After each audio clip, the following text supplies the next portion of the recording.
അസമിലെ ജനവാസ മേഖലയിൽ ബോംബ് കണ്ടെത്തി. വെറും ബോംബല്ല, ഞെട്ടിക്കുന്ന ഒരു വിവരം തന്നെയാണിത്.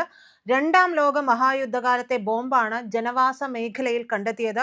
ഇതോടുകൂടി ഇന്ത്യൻ സൈന്യം അവിടെ ഇടപെട്ടു എന്നുള്ളതാണ് ഏറ്റവും സുപ്രധാനമായിട്ടുള്ള വാർത്ത.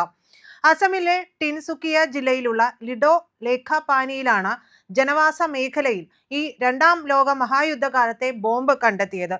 ജനങ്ങൾക്കിടയിൽ ഇത് വലിയ പരിഭ്രാന്തി സ്വാഭാവികമായിട്ടും ഉണ്ടായി. ഇതോടുകൂടി ഇന്ത്യൻ സൈന്യം അവിടെ ഉടനടി ഇടപെടുകയും വൻ ദുരന്തം ഒഴിവാക്കുകയും ചെയ്തു. ഏകദേശം 12 ഇഞ്ച് നീളവും 6 ഇഞ്ച് വ്യാസവുമുള്ള ബോംബാണ്, തുരുമ്പിച്ച നിലയിലുള്ള ബോംബാണ് കണ്ടെത്തിയത്. പക്ഷേ ഈ ബോംബ് കണ്ടെത്തിയത് ഒരു വീടിന് സമീപത്ത് നിന്നാണ്. ജനസാന്ദ്രതയുള്ള പ്രദേശമായതുകൊണ്ട് തന്നെ അധികൃതർ ഉടനടി സുരക്ഷാ നടപടികൾ ആരംഭിക്കുകയായിരുന്നു. വിവരമറിഞ്ഞുടൻ ഇന്ത്യൻ സൈന്യത്തിന്റെ സ്പെഷ്യൽ ഫോഴ്സ് ആയിട്ടുള്ള റെഡ് ഷീൽഡ് സാപ്പേഴ്സ് വിഭാഗത്തിൽ നിന്നുള്ള പ്രത്യേക ബോംബ് ഡിസ്പോസൽ ടീമാണ് സ്ഥലത്തെത്തിയത്. അപകട സാധ്യത കണക്കിലെടുത്തുകൊണ്ട് സൈന്യം പ്രദേശം പൂർണ്ണമായിട്ട് സീൽ ചെയ്യുന്ന സാഹചര്യത്തിലേക്ക് വരെ കാര്യങ്ങൾ പോയി എന്നുള്ളതാണ്.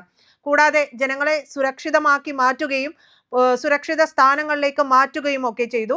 കൃത്യമായിട്ടുള്ള സുരക്ഷാ മാനദണ്ഡങ്ങൾ പാലിച്ചുകൊണ്ട് ബോംബ് അതിജാഗ്രതയോടുകൂടി ജനവാസയോഗ്യമല്ലാത്ത ഒരു ഭാഗത്തേക്ക് മാറ്റുകയാണ് ചെയ്തിട്ടുള്ളത്. തുടർന്ന് വിദഗ്ധരുടെ നേതൃത്വത്തിൽ നടത്തിയിട്ടുള്ള നിയന്ത്രിത സ്ഫോടനത്തിലൂടെയാണ് ബോംബ് വിജയകരമായിട്ട് നിർവീര്യമാക്കിയത്. നിയന്ത്രിത സ്ഫോടനത്തിലൂടെയാണ് ഇത് നിർവീര്യമാക്കിയത്. മറ്റു നാശനഷ്ടങ്ങളോ പരിക്കുകളോ ഒന്നുമില്ലാതെയാണ് ഈ ദൗത്യം സൈന്യം പൂർത്തിയാക്കിയത്.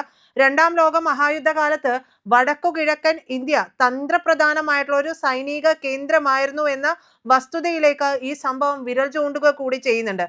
സൈന്യത്തിന്റെ വേഗത്തിലുള്ള ഇടപെടലിനെയും സാങ്കേതിക മികവിനെയുമൊക്കെ ഉദ്യോഗസ്ഥർ പ്രശംസിക്കുകയും ചെയ്തിട്ടുണ്ട്.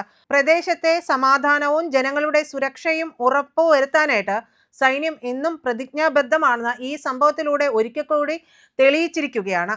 ഇപ്പോഴും ഇന്ത്യൻ സൈന്യത്തിന്റെ ഒരു മികവ് മനസ്സിലാക്കാത്ത ഒരുപാട് ആളുകളും, മികവ് മനസ്സിലാക്കാത്തതല്ല, അത് അംഗീകരിക്കാൻ മടിയുള്ള ഒരു കൂട്ടം ആളുകൾ ഇപ്പോഴും നമ്മുടെ രാജ്യത്തുണ്ട്.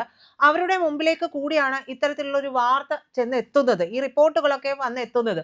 നമുക്ക് നിസ്സാരമായിട്ട് ഇന്ത്യൻ സൈന്യത്തിന്റെ സേവനം കണക്കാക്കാൻ ഒരിക്കലും കഴിയില്ല. ഇത്തരത്തിൽ കണക്കാക്കുന്നവർ വിഘടനവാദികളോ അല്ലെങ്കിൽ അവർക്ക് കുടപിടിക്കുന്നവരോ ആയിരിക്കും. എന്തായാലും ഒന്ന് നോക്കൂ, ജനവാസ മേഖലയിൽ ഈ ബോംബ് കണ്ടെത്തിയ ഉടൻ തന്നെ ആ പ്രദേശവാസികൾ ഉടൻ തന്നെ സൈന്യത്തെ അറിയിക്കുകയായിരുന്നു. ഒരു നിമിഷം പോലും പാഴാക്കാതെയാണ് സൈന്യം ഈ ഒരു ദൗത്യത്തിനായിട്ട് പാഞ്ഞെത്തുന്നതും ഇത് നിർവീര്യമാക്കുന്നതും. നിയന്ത്രിത സ്ഫോടനത്തിലൂടെ അല്ലാതെ അങ്ങനത്തെ വഴികളിൽ സ്വീകരിച്ച് മാത്രമേ ഇത്തരത്തിലുള്ള കാര്യങ്ങൾ കൈകാര്യം ചെയ്യാൻ സാധിക്കുകയുള്ളൂ. അപ്പോഴും അവിടെയുള്ള ജനങ്ങളുടെ സുരക്ഷ പൂർണ്ണമായും ഉറപ്പാക്കിയതിനു ശേഷമാണ് സൈന്യം ഇതിലുള്ള നടപടികൾ ആരംഭിച്ചത് പോലും.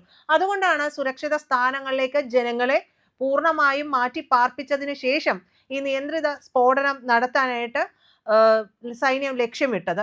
എന്തായാലും സൈന്യത്തിന്റെ ഒരു മികവ് കൂടിയാണ് ഇതിലൂടെ കണക്കാക്കുന്നത്. മറ്റൊന്ന്, ഇത് വടക്കു കിഴക്കൻ മേഖലയെ ഒരു തന്ത്രപ്രധാനമായ സ്ഥാനമായിരുന്നു രണ്ടാം ലോക മഹായുദ്ധകാലത്തെ എന്നത് ഒരിക്കൽ കൂടി എടുത്തു കാട്ടപ്പെടുകയാണ്.